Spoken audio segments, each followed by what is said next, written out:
Bonjour à tous. Alors, je vais commencer aujourd'hui une première vidéo d'une série dont le but est de présenter les différentes boîtes cohortes qui vont sortir pour First Blood, de voir ce qu'on peut réaliser comme armée et éventuellement comment on peut faire progresser cette boîte pour diversifier un petit peu en jeu First Blood et si on peut par la suite basculer sur la version régimentaire des Last Argument of Kings. Alors, cette première vidéo, je vais m'intéresser à deux boîtes. D'abord celle des Old Dominion et ensuite celle des Dwegom. Alors, je commence avec celle des Old Dominion. Dans la boîte Old Dominion, en tout cas si on peut regarder le descriptif que l'on peut trouver sur le site Parabellum, on y trouve un Stratego, des Athanatoi, des Légionnaires, des Prétoriens, des Varangian, des Keres et une Cariatide. Alors j'ai dit des sans préciser le nom, vous allez comprendre pourquoi, parce que de toute façon, la proposition de découpage, disons qu'on peut la modifier éventuellement. Alors, donc je commence par le Stratego. Alors le Stratego, je vais juste avancer un petit peu ici la boîte, voilà, pour le trouver un peu plus facilement. Le voici. Donc, le Stratego, oups, petite organisation de l'espace, voilà, que voici.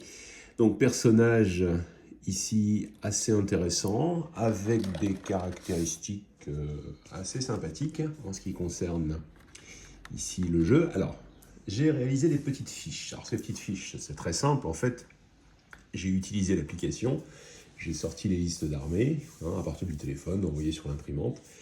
Et donc, sur deux ou trois pages, je récupère la liste, je découpe au format et je fais ces petites fiches qui sont fort pratiques sur le terrain, qu'on peut poser à côté. Alors, ici, en fait, c'est le Stratégos de base, puisque je n'ai absolument rien ajouté. Vous voyez, 0 points, il n'y a pas de particularité. Et j'ajoute également, puisque bon, c'est un petit peu fastidieux d'à chaque fois d'aller retourner. Vous voyez, quand j'ai souligné en rouge, tout simplement, qu'au dos, j'ai précisé ici ce que signifiait chacune de ces différentes phrases, chacune de ces différentes règles spéciales, aptitudes de commandement, etc. Puisque, bon, à force, on a tendance un peu à les oublier, et le fait de les avoir rapidement sous la main est quand même très pratique. Donc ça, c'est facile. L'aspect plastification, allez, c'est un petit plus, c'est tout, mais c'est vraiment peut-être une perte de temps.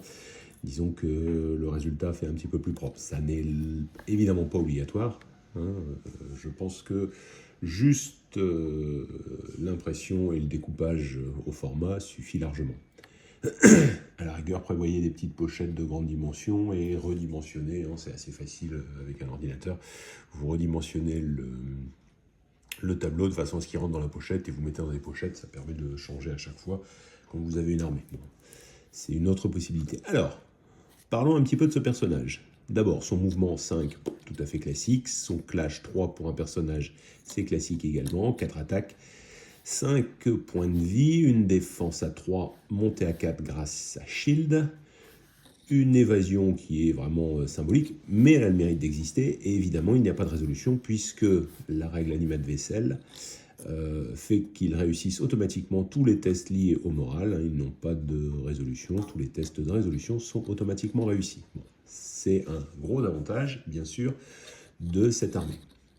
Alors, en ce qui concerne les autres règles spéciales, ici, elles sont relativement nombreuses, vous voyez ici, donc je vais simplement vous les reciter, et je prends mon petit pense-bête ici, puisque je ne les connais pas par cœur. On commence par Undying Entourage. Alors ça, c'est pour les unités d'Athanatoi ou de Varangian qui font partie de l'armée. Eh bien, en cas de blessure, on lance un dé, et sur un 1, la blessure est ignorée. Alors, vous allez dire, c'est pas beaucoup. Oui, mais enfin, ça enlève quand même 17% des blessures, ce qui les rend un petit peu plus résistants. Éternelle discipline n'est jamais provoquée. Ça veut dire qu'on peut facilement refuser un duel sans avoir d'inconvénient.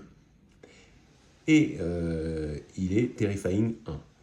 ce qui est assez sympathique de donner un petit malus à la résolution pour l'adversaire. Pride of Capitas,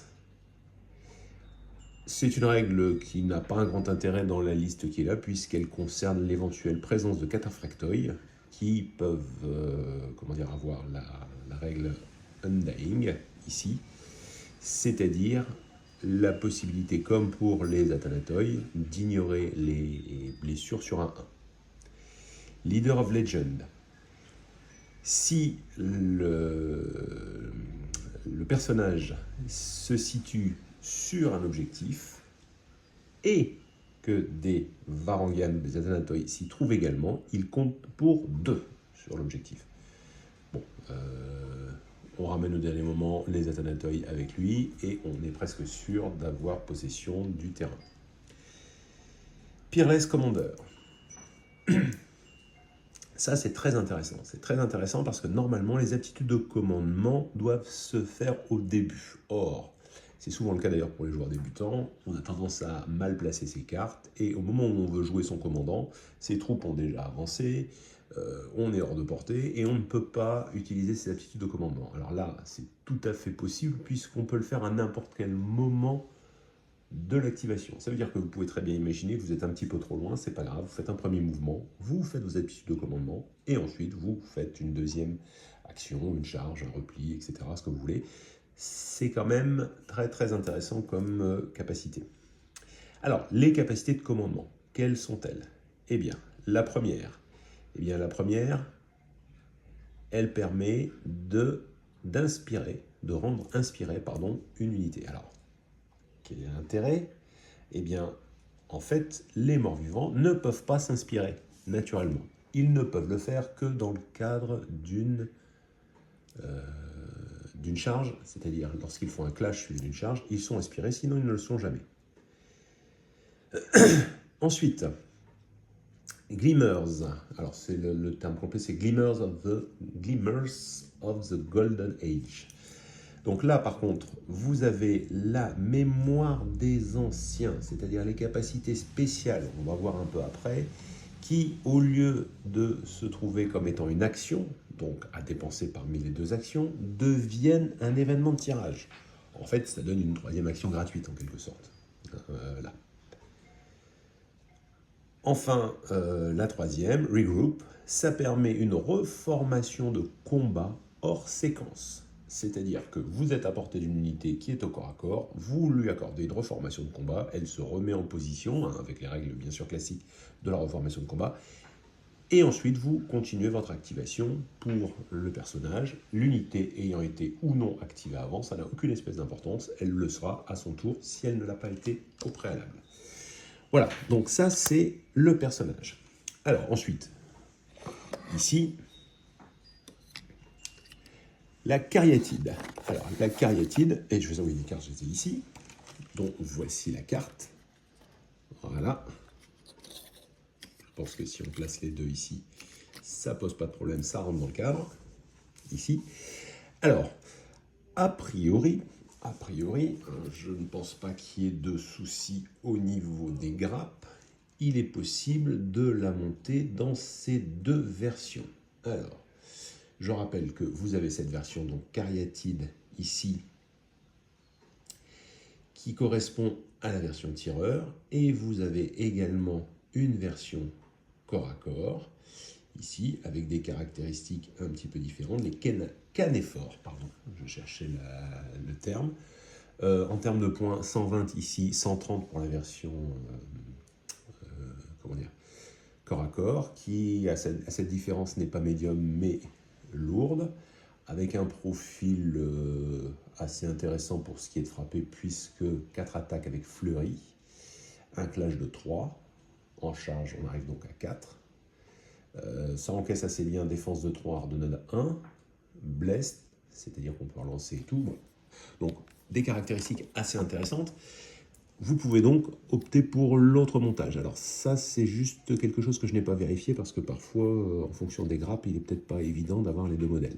Mais a priori, c'est tout à fait possible. Donc là, je l'ai monté tel que c'était préconisé. Alors, les caractéristiques ici, c'est essentiellement du tir. Ce qui est surtout intéressant, vous voyez, c'est la mémoire des anciens qui permet d'avoir la règle Precise Shot, ici, qui donne sur un 1 au tir, la défense adverse est à 0.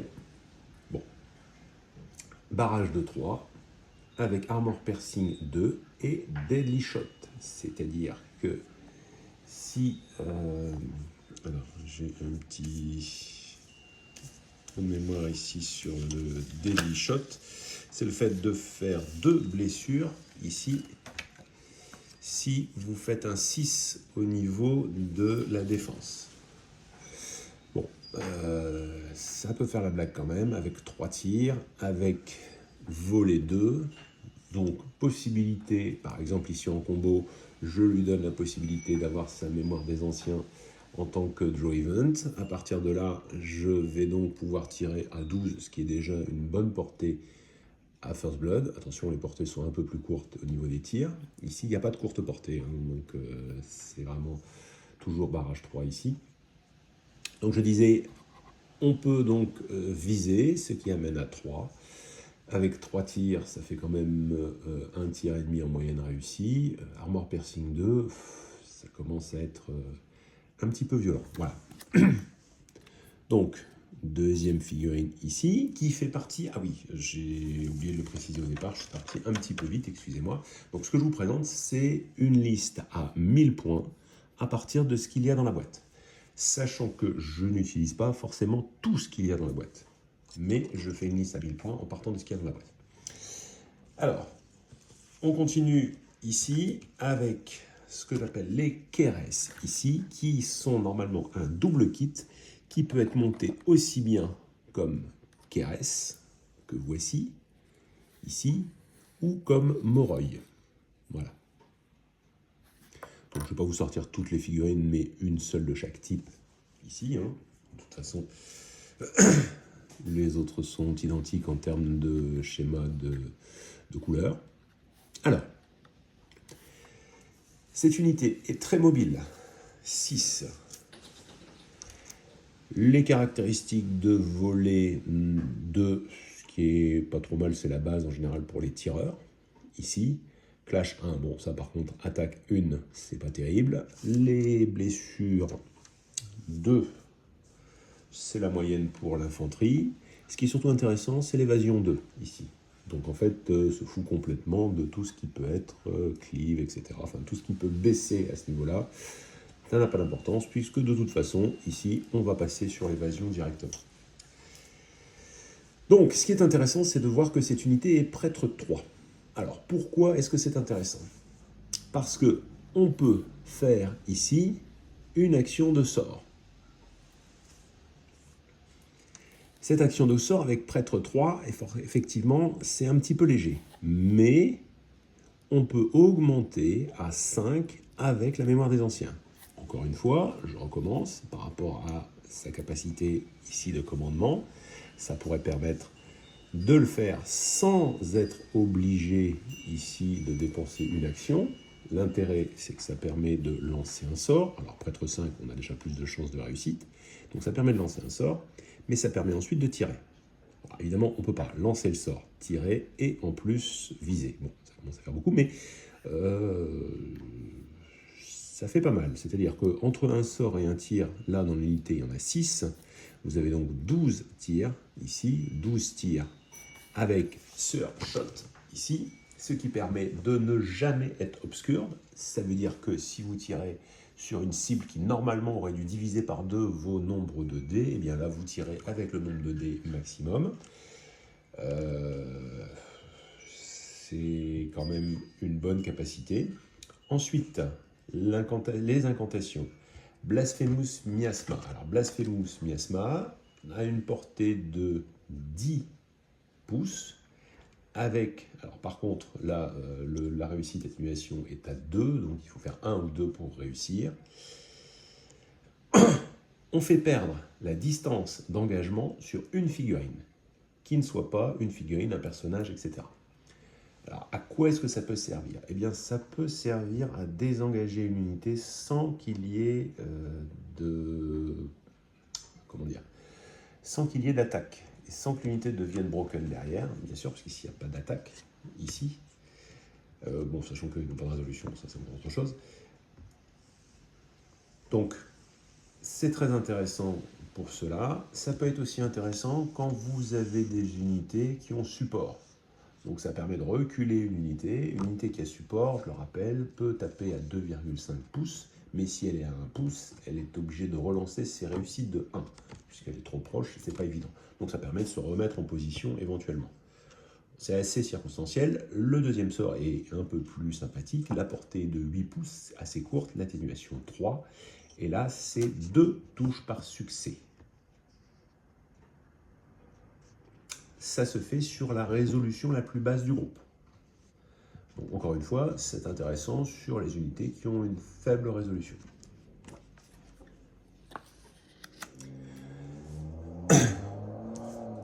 On continue avec... Je vais parler en même temps des légionnaires et des gardes prétoriens. Alors, pourquoi est-ce que je vous parle des deux en même temps? Parce qu'en fait, il s'agit d'une même grappe. Sur cette grappe, vous avez 3 figurines. Ces 3 figurines, vous pouvez les monter soit en prétorien. Alors, quand vous les montez en prétorien, vous les montez avec, ici, une épée. Alors, petite précision, j'ai les boucliers spéciaux qui avaient été sortis, je ne sais plus à quelle occasion, ici. Donc ça, ces boucliers-là, effectivement, sont spécifiques. Bon, moi, je les ai utilisés pour différencier les légionnaires que voici des prétoriens. Mais sinon, c'est la même base de figurines. C'est la même base de figurines, normalement c'est les mêmes boucliers, donc là vous voyez une différence supplémentaire avec le bouclier. Je vous encourage au niveau de la peinture à prendre un schéma de couleurs différent, donc moi les miens sont rouges, sur une base de rouge ici un peu écarlate, et ceux-ci sont sur une base de différents violets, pour pouvoir les différencier assez facilement. Alors les boucliers carrés aident beaucoup aussi pour la différenciation.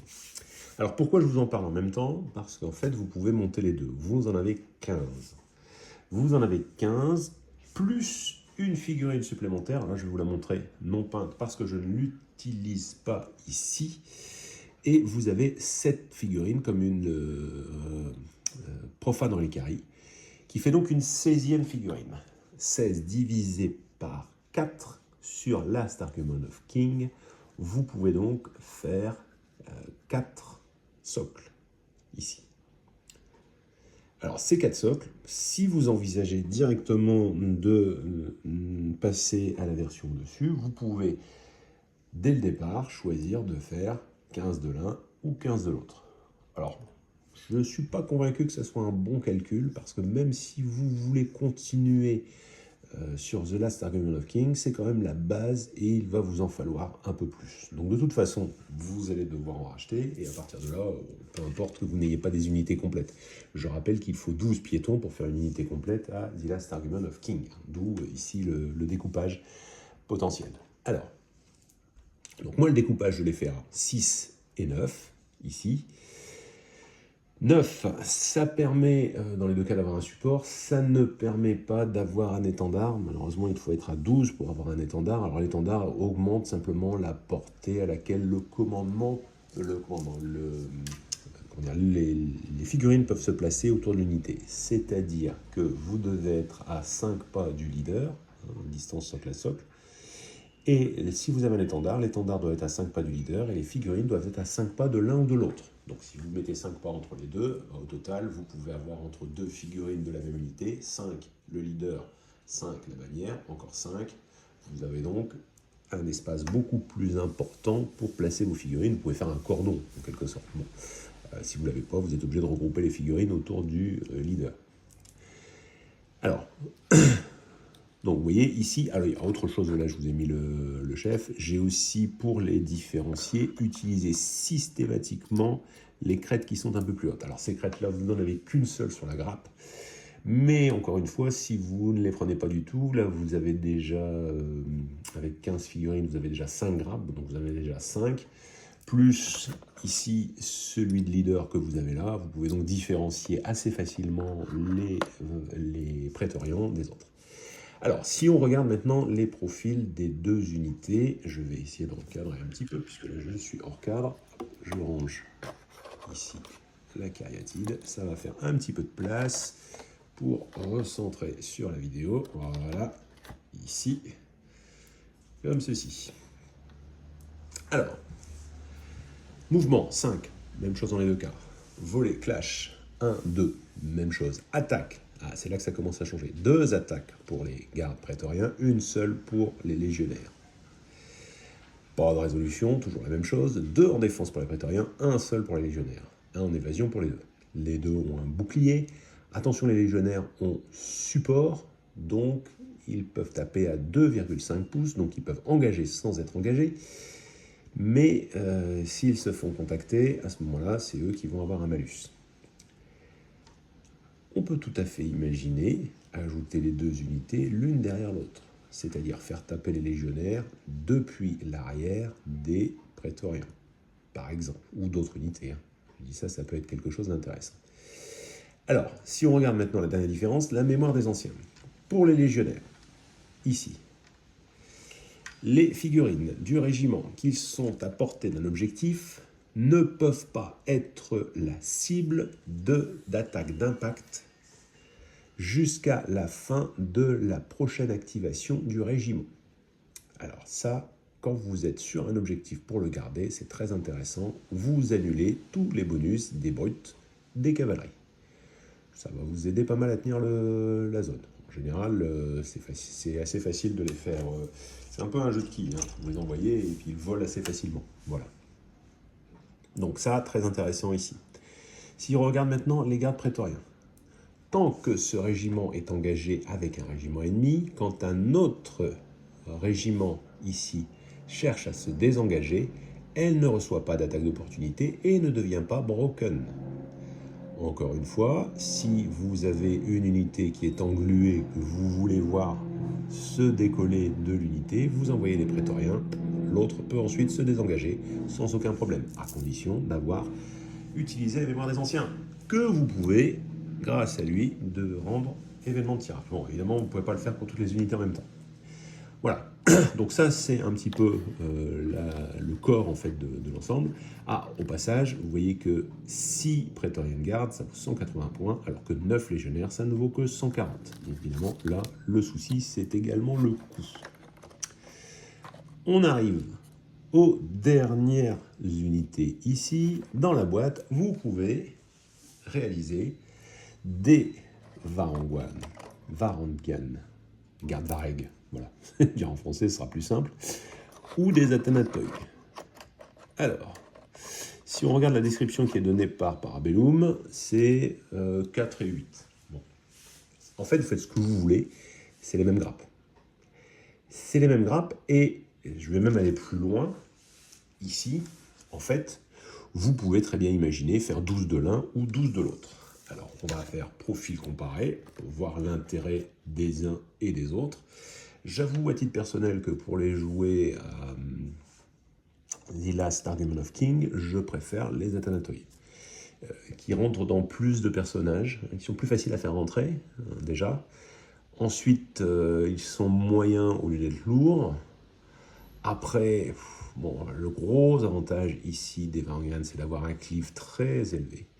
Mais comme finalement, bon, c'est pas forcément la capacité la plus importante, hein, il y a toujours l'évasion qui permet de l'éviter. Bon, pour une unité qui a 2 en défense et 1 en évasion, ça n'a pas beaucoup d'intérêt. Alors, les Athanatoi, avantage. Mouvement 6 contre 5, on va plus loin. Volet 1, bon, aucune importance. Ni l'un ni l'autre ne tire. Par contre, Varangian, clash 3 au lieu de 2. Mais les Athanatoi ont fleuri, c'est-à-dire relancent leur attaque ratée.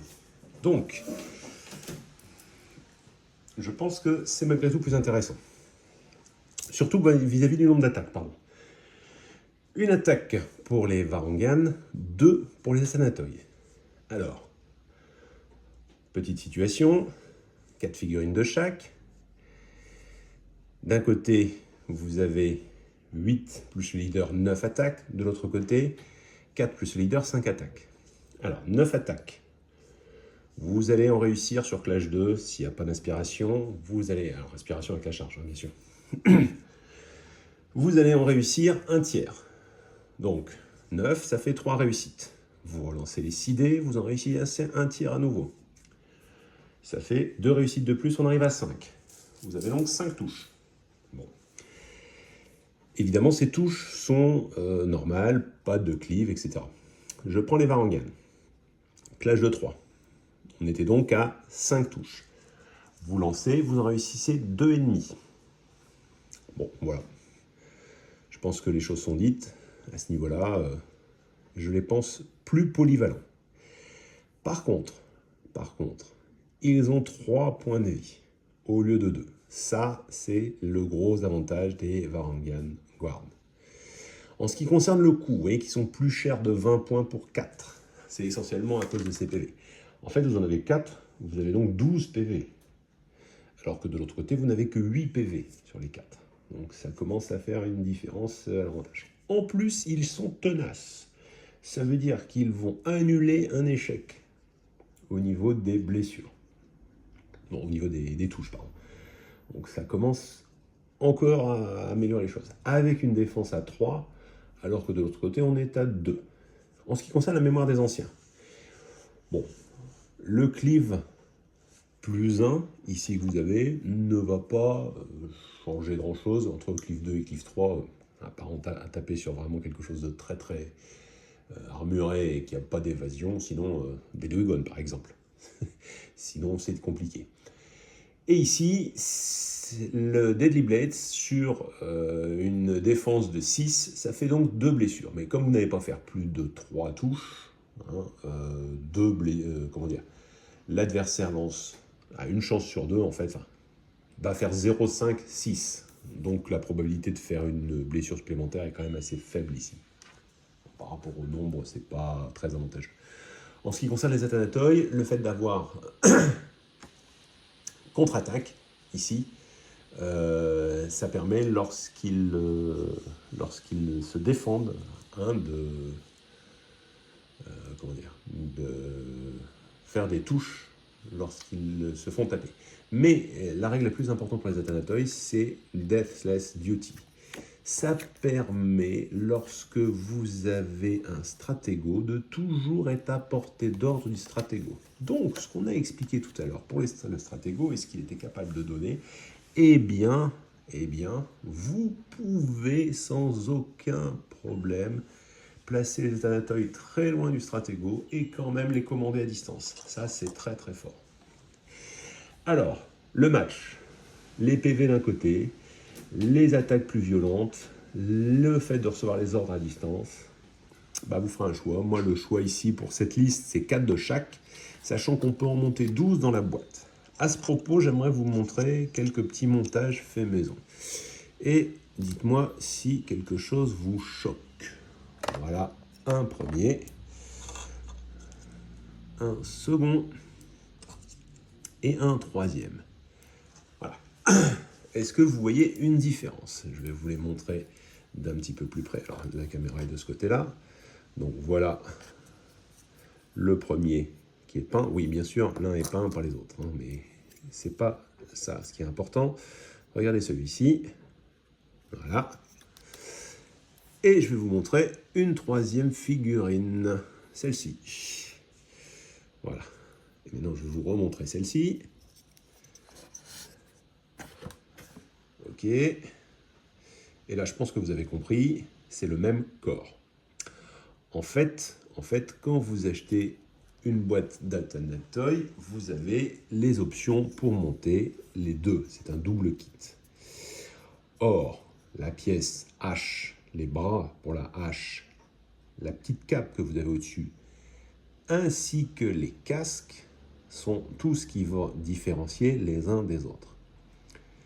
En retaillant un petit peu le plastique. Alors c'est vrai qu'en dessous, j'ai dû retailler un petit peu sous les épaules, mais la cape cache en fait le travail. J'ai pu utiliser en fait les figurines qui me restaient, enfin les pièces qui me restaient ici sur les grappes qui m'avaient servi à faire des Athanatoi pour faire une unité complète supplémentaire parce que j'avais énormément de légionnaires. En ayant récupéré quelques boîtes d'armée plus quelques lots, à chaque fois j'avais une vingtaine, 20 à 25 légionnaires. Bon, à un moment donné, je me suis dit, j'ai trop de légionnaires, alors plutôt que de les revendre, j'ai fait un peu plus de Varangian ici pour les utiliser dans The Last Argument of King. Donc voilà, si je vous en parle, c'est que en fait, N'oubliez pas que vous avez 15 légionnaires. Vous avez tout à fait la possibilité de faire une troupe uniquement d'élite. C'est-à-dire avec les éléments qui va vous rester, vous ne montez que des Atalatoi, vous allez en monter 12, et vous prenez une partie des légionnaires que vous avez, bon, vous en gardez 12 par exemple, et puis les 3 suivants, vous faites 3 montages comme celui-ci, voire un petit peu plus. Ici, même chose, pour l'étendard, eh bien, j'ai récupéré simplement l'extrémité que j'ai placée sur un étendard qui est normalement un étendard pour légionnaire. En fait, ça fait très bien le boulot. Alors, vous allez dire, les armures sont un petit peu plus costauds ici. Ou alors, sincèrement, est-ce que vous l'aviez remarqué dès le départ? Si je ne le mets pas en face de la caméra, maintenant je vous le dis, vous voyez bien la différence ici sur la tête des armures. Mais honnêtement, ce qui fait la différence, ce sont les éléments que j'ai laissés, c'est-à-dire casque, hache et surtout ici, la peau de bête. Alors, ça marche très bien dans ce sens-là, ça marche un petit peu moins bien dans l'autre sens, puisque n'oubliez pas que j'ai besoin de la cape ici pour cacher. Alors, si vous le faites, vous allez être obligé de raboter en dessous. Hein. Attention, parce que sinon, la cape passe pas. C'est-à-dire, qu'est-ce que j'ai fait? J'ai monté simplement le torse complet, j'ai mis les bras en rabotant en biais ici le plus possible, et j'ai coupé derrière jusqu'à ce que la cape passe. Ensuite, j'ai mis la tête. Alors, pour mettre la tête, comme c'est bombé d'un côté, ben, on coupe à ras d'un côté. Alors ça pose aucun problème. Pour le reste, ben, ça a été très facile ici, pour le reste du montage. Voilà.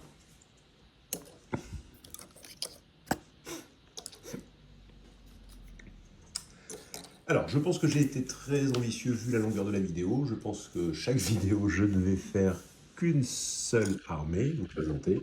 Donc la présentation de l'armée est terminée pour les Old Dominion. Je le rappelle, comme je l'ai dit plusieurs fois, que si vous voulez venir tester, puisque là toutes ces boîtes sont prêtes, je vais les prendre à la boutique de Maxirev à Abbeville samedi après-midi, samedi toute la journée d'ailleurs. Si vous voulez venir essayer First Blood, si vous voulez tester les boîtes ici, il n'y a pas de souci. Alors, moi, mon seul but, c'est de développer un peu plus la communauté. Vous venez, on discutera, on jouera. Vous venez pas, bah, malheureusement, tant pis. Il n'y a pas de souci. Il n'y a absolument pas de démarche commerciale de mon côté. À très bientôt, à très vite pour une deuxième vidéo où je vais vous présenter l'armée de Dwaygon.